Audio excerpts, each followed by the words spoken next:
you recording? Yep. Good. Okay. So we're here to hear a presentation of the master's project of Michael de Anda. He's our first IMGD BSMS candidate for graduation. And this project, as you can see, is TRANS-Gression the game. Without further ado, Michael. Hi, good afternoon, everyone. My name is Michael de Anda. Thank you all for joining me. I just want to give a brief shout out to my parents and my sister, who I'm recording this for, so they can later see it. And so I'm going to share with you a bit of the design process and theories that went into my master's thesis, TRANS-Gression the game.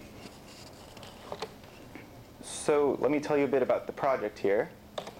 So the purpose of the project was, my vision was that this game would be used by people to create a dialogue with people that are close to them. And I wanted a non-cisgendered man, that's to say someone who doesn't identify with the biological sex that they were born with. And it's a term that's been coined by allies of the transsexual and transgendered communities. So I wanted a non-cisgendered male to be able to take this game to a group of his friends and say, hey, you guys, so I'm kind of dealing with these issues in my life, and I don't really know how else to talk about them because they're kind of awkward. So humor me a bit, let's sit down and play this game, and then we'll talk about it afterwards.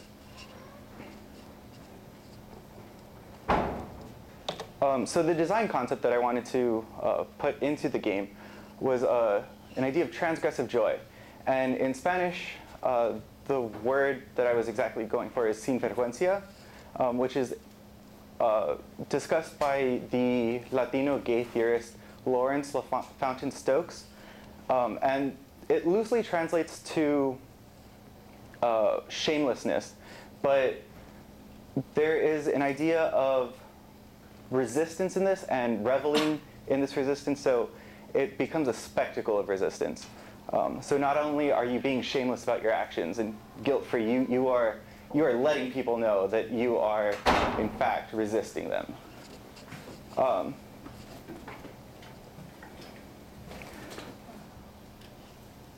And the rules of the game go as follows. All players come to the circle as male. All females must select a dude name and act butch.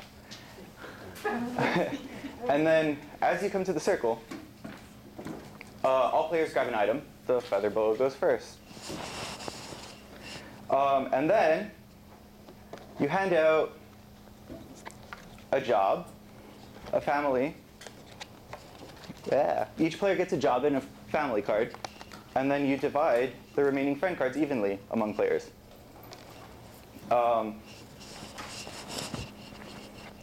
You shuffle the wardrobe deck.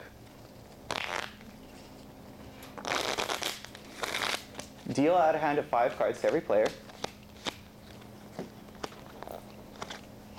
Shuffle the punishment deck and put it in the center of the table. And then the player with the feather boa goes first. And play order goes, you draw 2 cards. You play a card.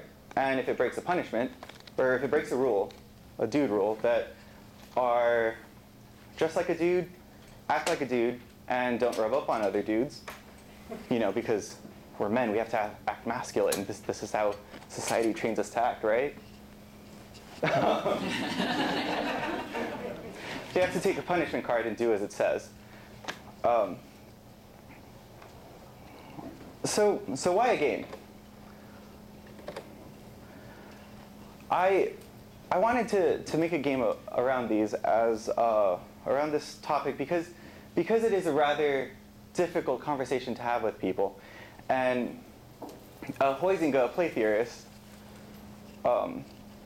discusses the creation of a magic circle, which is a safe space for players to negotiate their identities with through rules.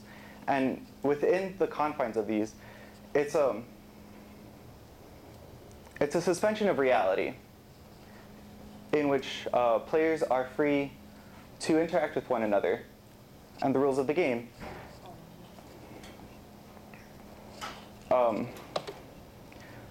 And through this space, I wanted players to challenge our the social pressures of heteronormativity, which is a policing force that assumes every person is heterosexual and locks us into these confines of male and female genders, enforcing that men act masculine and women act feminine, and limiting representation to those categories.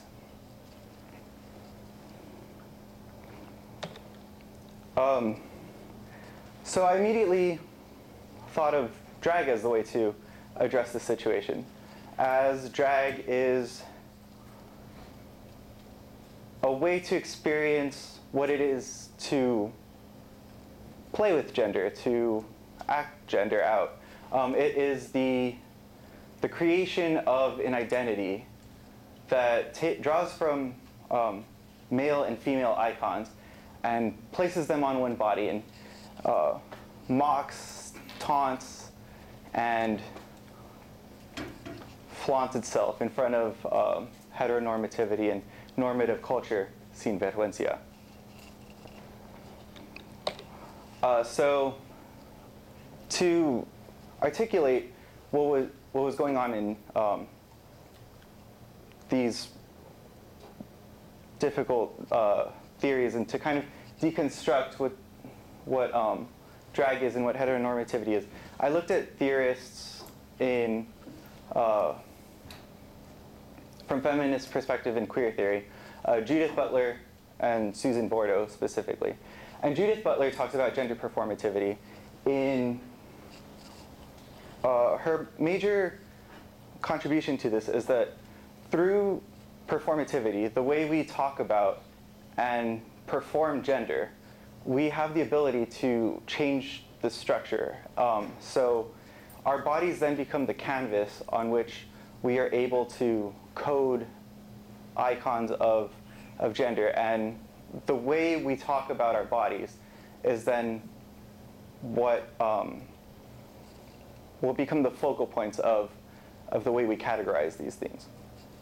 And Susan Bordeaux looks at the cultural inscription and cultural trainings that train us to act masculine and feminine, and then draw our attention to these. So she draws largely on the phallus ideology in the creation of the masculine identity, as men are supposed to become simulations of the phalluses, hard, unyielding, ever-present, and we can see here through muscles, and his gaze is kind of like, you know, I'm here. Deal with it. I have power over you. And the academic theory done on drag is relatively low. Rupp and Taylor are two theorists that go to Key West and talk to a local drag troupe there at the 801 Cabaret. And their major contributions to bringing drag into discourse is viewing drag as a transgendered identity, and viewing the drag performances as political resistances to both the gender structures and to the way our society normalizes certain values.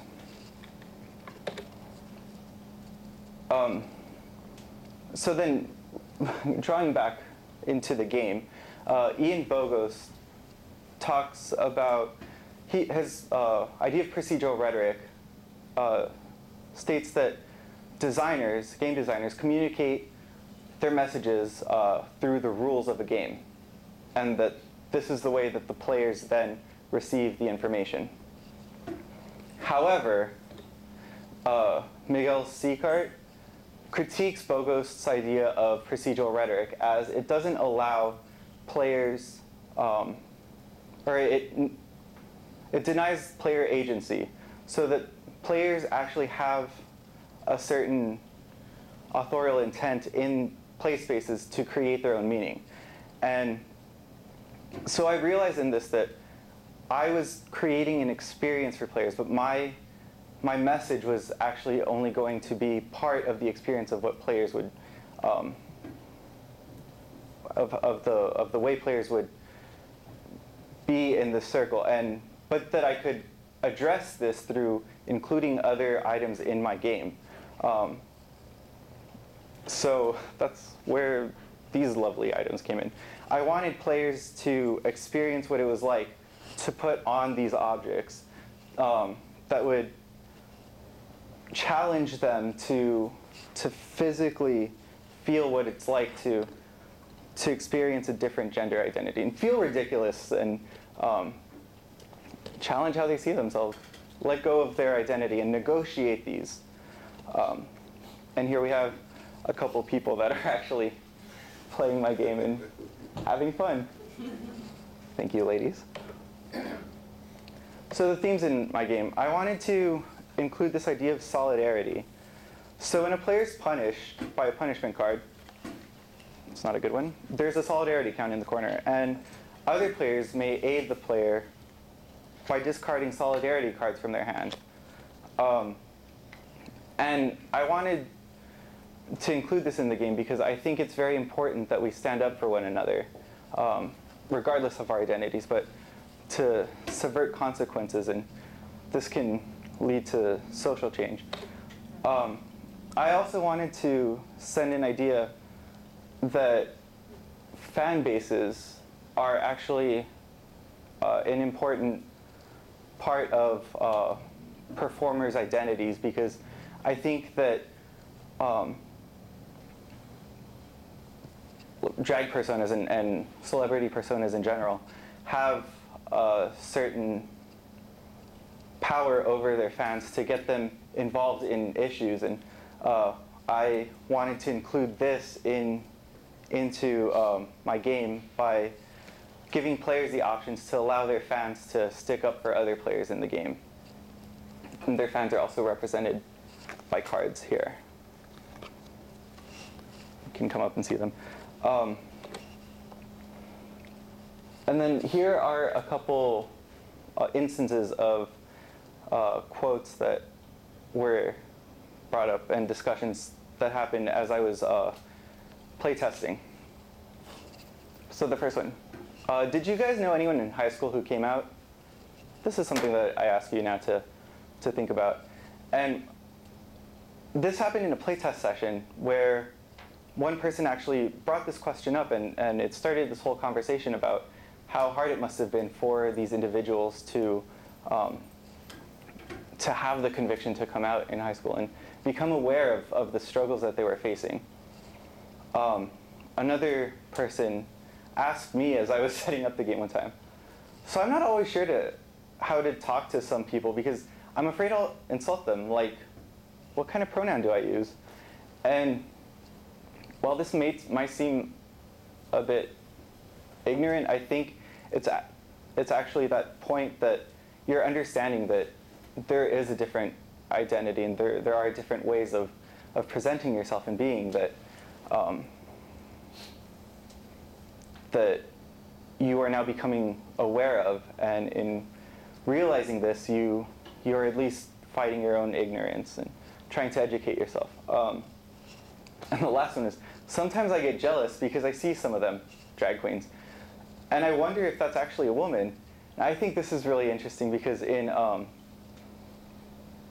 Rupp and Taylor especially, they talk about how drag complicates the way we talk about sexual desire, that the terms gay and straight are hard to now discuss because drag is a performance and it is performative. And so how then do you talk about it? Are you attracted to this man's portrayal of a woman, or are you attracted to the man under it?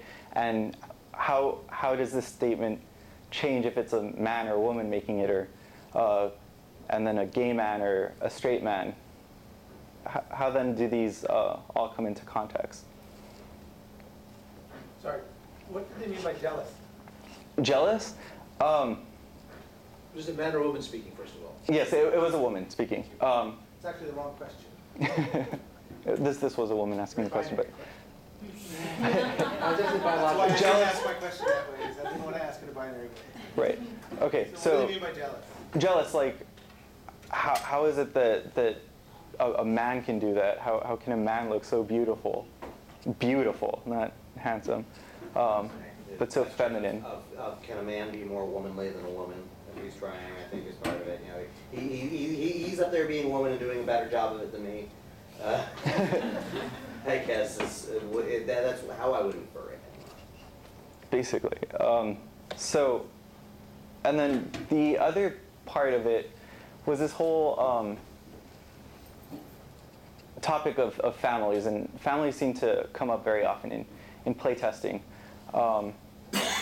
So this one time, a player was very adamant about coming to other players' rescues, and when I asked him afterwards, he said, you know, I kept doing this because I didn't want him to lose his family.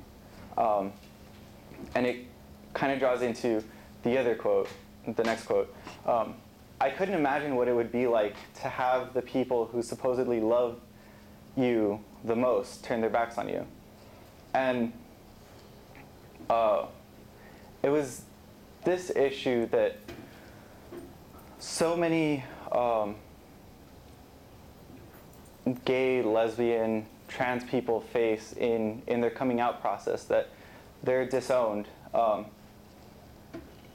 that is an issue. And if you guys have seen the documentary Paris is Burning, within the drag circle or drag culture, there are drag families or houses that often serve as substitutions or alternative families in these cases, that when a young gay man is kicked out of his house, he will find another network to provide the support and intimacy.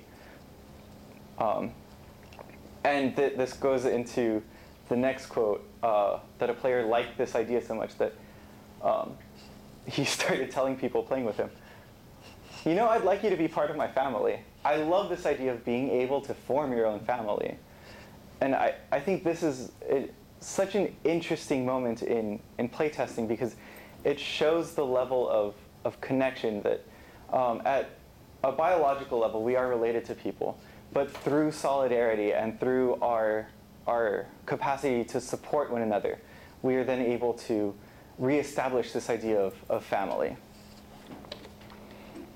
So in assessment of my game, after severe amounts of playtesting, I would say that the game does have a capacity to challenge players to negotiate their own gender identities and conceive of different structures, not merely male and female, but allow this to educate them a bit and create empathy, or instill empathy in them, empathize. And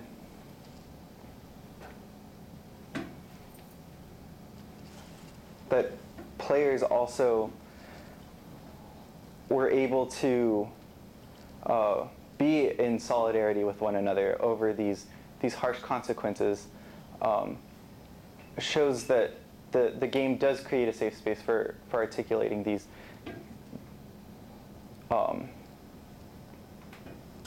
complex understandings of sexual identity and gender performance, and does allow players to then form the ways that gender is a performance overall. And in the future, I'd like to actually take these specific cards that players start off with and give them a bit more value. So when they are lost by players, the impact is felt a bit more than it currently is. I'd also like to see the different opportunities that, or possibilities in incorporating more ways to challenge the group rather than the particular individuals as forms of punishment to breaking gender rules. And once all this is completed and play tested, it'll be available on the Game Crafter, which is actually this really cool publishing site for independently made tabletop games. They actually print and distribute your games, and so once that's all up, it will be available to purchase. Thank you for attending.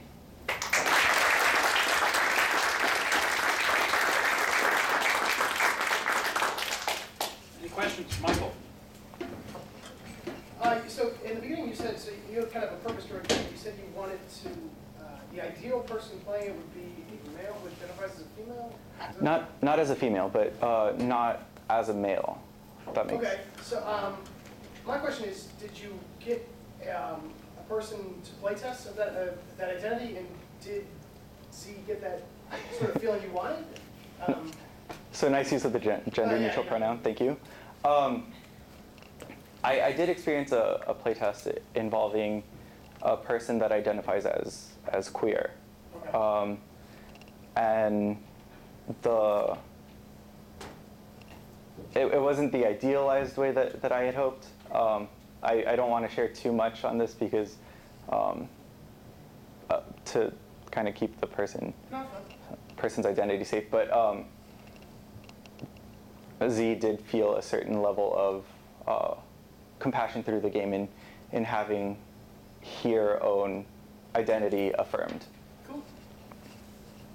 I think Mark had his... So can I, maybe you could elaborate a little bit more on what you did for playtesting? I mean, you had assessment, which you just sort of gave me, at least what I think were sort of your subjective opinions on how it worked out. But can you tell me a bit more who playtested it, and how did you gather even that information about what their background was and their gender, whatever sort of demographics you gathered, and then how did you evaluate how well it worked? And I'm an objective kind of guy looking for numbers, but even, I don't know, sort of more formally, what did you end up, how did you end up doing this, I guess, conducting these tests and gathering your information? So really, I would send out emails asking people to play my game, which I think actually limited the scope of people that were willing to play this. And I will state that this is a weakness in playtesting.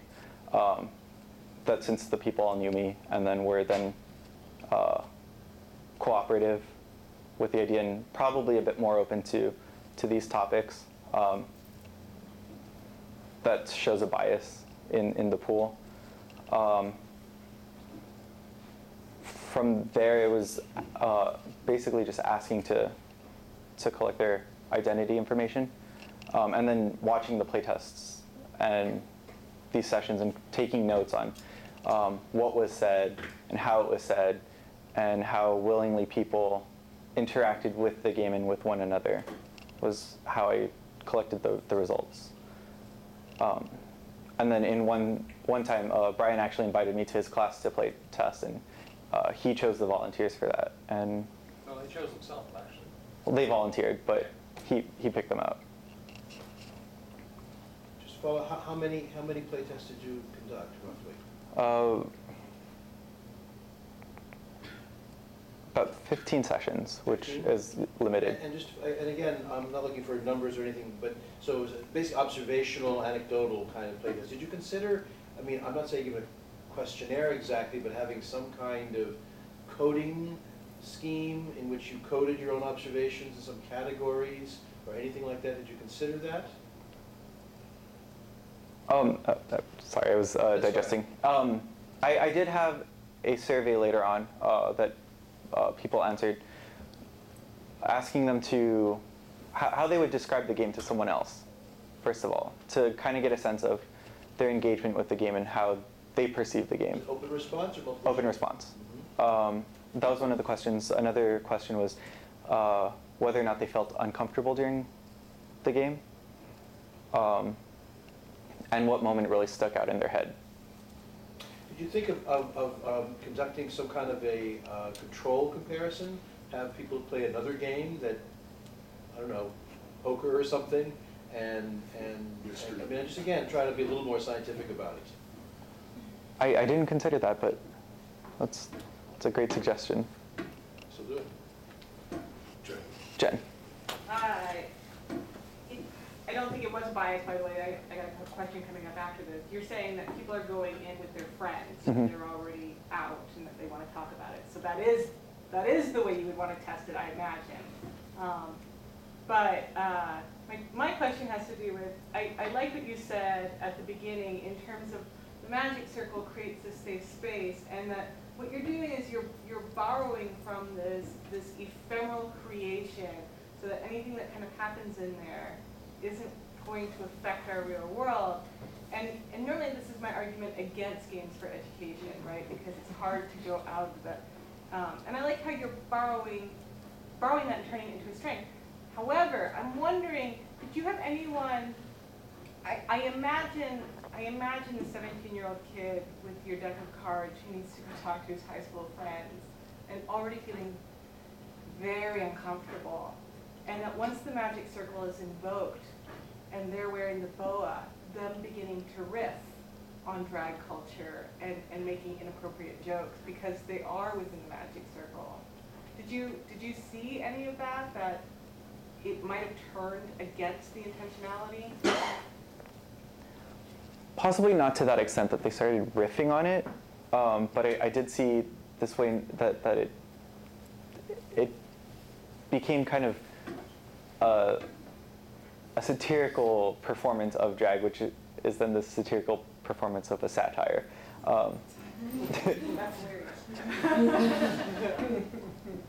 So I can see the capacity for it to do this, and that's kind of a fine line that I realize that I'm drawing here. And, this is one of the future directions as far as how I hope to draw players back into this way of realizing that they're actually wearing these and using that to moderate that discussion, those or comments. Dean. So there's a difference between having a guide teach you a game and just dealing with rules. And I'm wondering if you were the teacher of the game during every playtest, or if there were playtests with, because immediately the teacher says this is a safe space, and this is what we're going to do, and just by his demeanor that we are going to play this game, suddenly there's more inclusiveness there, as opposed to let's figure this out together, or I read the rules last night and now I think I can play, I don't know, maybe let's figure it out. So were there unguided and guided, or were you always part of it, or were other players, did you send other players out in the world to teach others, or I'm curious. Yes, okay, so a couple playtest sessions I actually played with them and went through the rules and described them. There were some playtest sessions that I handed them everything and just stepped back and let them break the game. Okay. And I thought that was also a very relevant thing to do, because when this goes up for sale, I'm not always going to be there. Right. And then there was also, I was lucky enough to have a group that was interested enough in the game that they play tested through every iteration. So it was quickly like, let's review the rules, and then one of them kind of, well, remember that last time we were doing this, and remember that last time we were doing this. And I think it's structured like this.